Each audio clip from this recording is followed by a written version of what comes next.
Friends, இந்த moms கிச்சனில் பருப்பு ரசம் ஈஸியாக எப்படி வைக்கிறதுன்னு பார்க்கலாங்க. இதுக்குன்னு தனியாக வேக வைக்கிறது இல்லைங்க. சாம்பார் வைக்கும் போது 2 ஸ்பூன் பருப்பு தண்ணி எடுத்து வச்சுருந்தாங்க.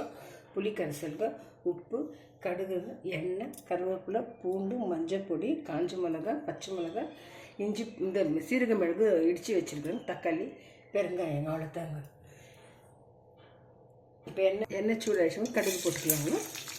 பூண்டு, காஞ்ச மிளகாய், பச்சை மிளகாங்க இடித்து வச்சு மெழுகு சீரகம் போட்டு ஃப்ரை பண்ணிக்கலாங்க. கொஞ்சம் கொடுத்துட்டு வச்சுக்கணும். இதை பருப்பு தண்ணி வச்சுக்கலாங்க. இதோட புளி கரைசல் பிடிச்சிக்கலாங்க. கொஞ்சம் சால்ட் போட்டுக்கலாங்க. பெருங்காயம் தூளுங்க.